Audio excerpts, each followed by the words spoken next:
In a moment that instantly sent shockwaves through the press tent, disrupted the Tour de France's sacred pre-stage, and caused at least 17 cycling journalists to spill their coffee in disbelief, Jonas Vingegaard, as it's been affectionately put, is getting hurt by the nasty trolls.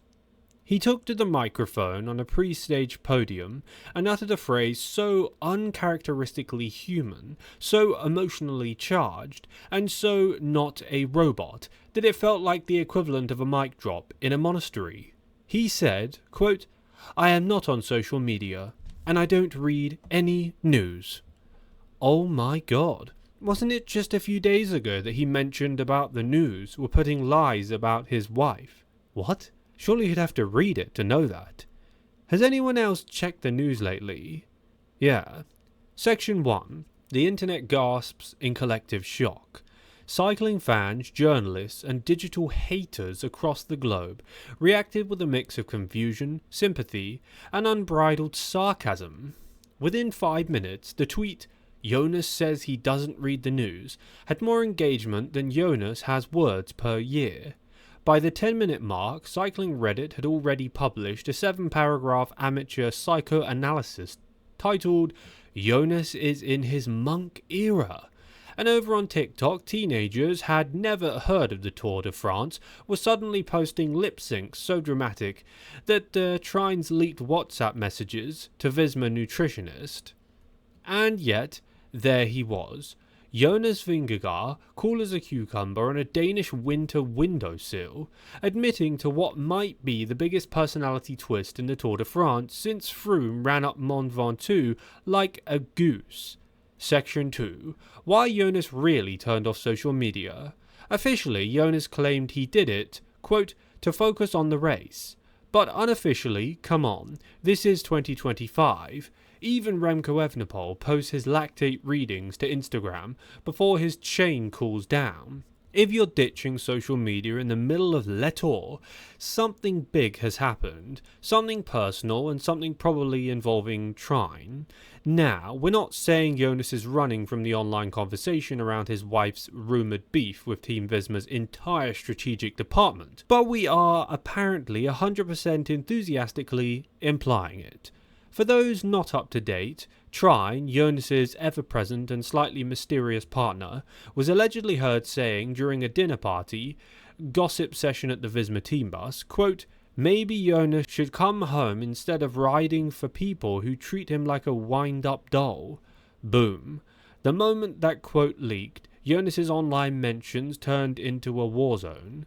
Keyboard tacticians were accusing him of being controlled by spreadsheets, emotionally manipulated, or worst of all, just not as alpha as Pogacar.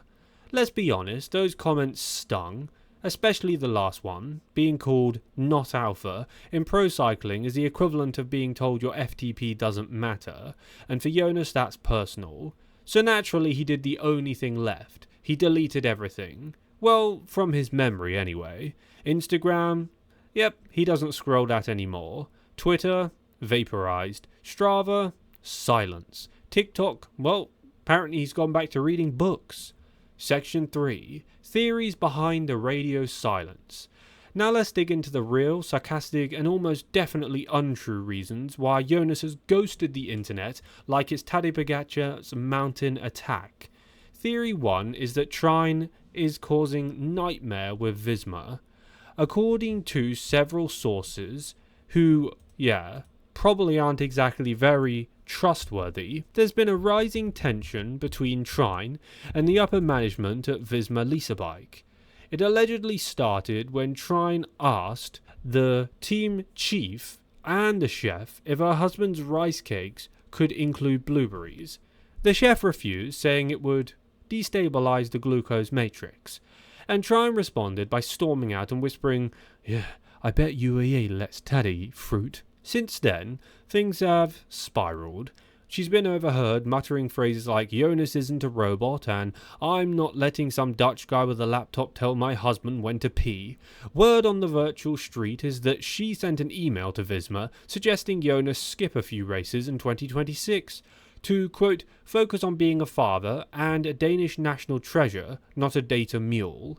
Naturally, this ignited every cycling forum, from Copenhagen to California, Jonas realizing that half the Tour de France audience was now immersed in his trine-based gossip. He simply just noped out of the digital world. The second theory, he read one Reddit comment too many. Insiders suggest the last straw came when Jonas was scrolling one too many posts deep on Reddit. One particular comment read, "Vingegaard looks like the kind of guy who still thinks Nokia makes phones."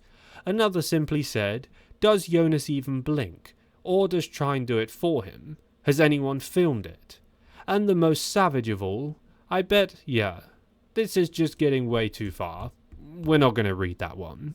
Jonas stared at the last one for 17 seconds, then softly whispered, "Det knock.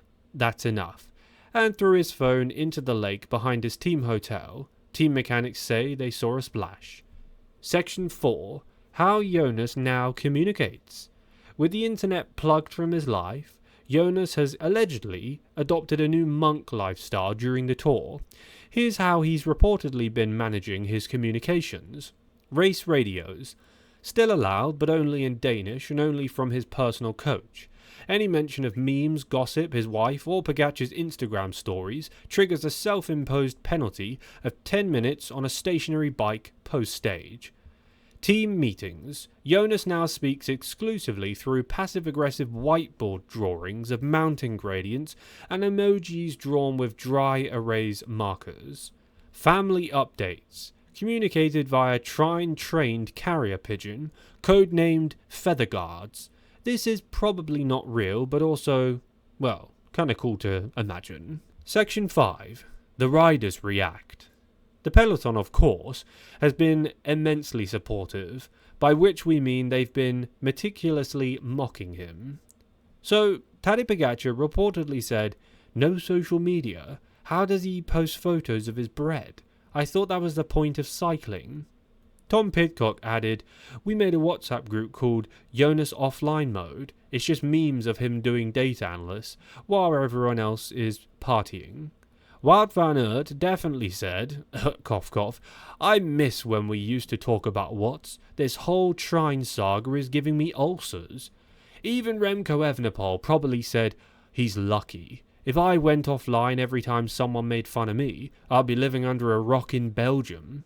Section 6. Has it helped him? Now here's the weird part. It might actually be working. Since going offline, Jonas has looked, dare we say it, serene. He's been climbing like a man who just achieved inner peace via Strava abstinence. His time trial position, centered. His attacks, calculated. His post-stage quotes, still painfully awkward but slightly more zen. When asked if going offline has helped, apparently he said, "It is quiet now, I ride, that is all." Cycling media melted. Section 7. Social media Jonas, a lost era. Let us now take a moment of silence to remember the brief, awkward, and yet wonderful golden era of social media Jonas. Will he be coming back after the tour? Most likely. The Instagram story where he posted a photo of his daughter's teddy bear next to his TT helmet. Good old days. The accidental selfie where he only showed half his face, and his caption read, "Pasta time." What about that one tweet he made in 2023 that said, "Feeling good today," which got 38 likes and 217 sarcastic replies? He may never return to us in digital form, but I'm pretty sure he will. But he lives on in our memories, and in 4K footage of him riding silently up the mountains. Section 8. What's next for the Dane with no Wi-Fi? Some insiders speculate Jonas might take this even further. Here are unconfirmed, but entirely plausible next steps in his journey towards total digital purification. CD player revival.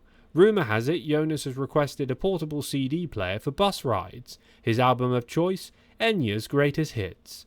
Paper maps. Word is he now navigates the team bus using Michelin paper road maps and gets angry when someone folds them wrong. Pen pals. Trine and Jonas are said to be exchanging handwritten letters during the tour, tied with a ribbon and scented with lavender. Each begins with "My dearest Jonas" and ends with "Forever yours, Trine." If he wins this Tour de France, you can expect a full spiritual rebranding.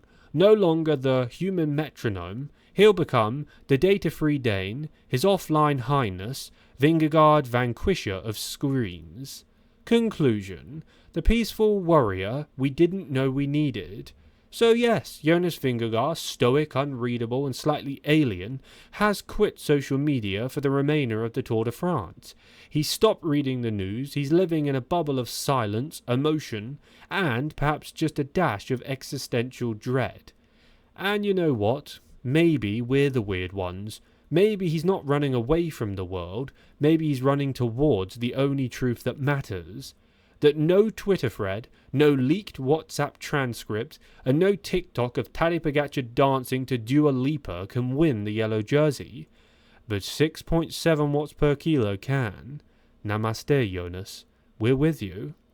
Jokes aside, thanks for watching today's video. Full support to Jonas, and hopefully him and his wife sort out this drama. It's clear that his wife wants to spend more time with him, but being one of the world's greatest professional cyclists means insane levels of sacrifice, to the point where you probably won't see your family for months on end. It's mad.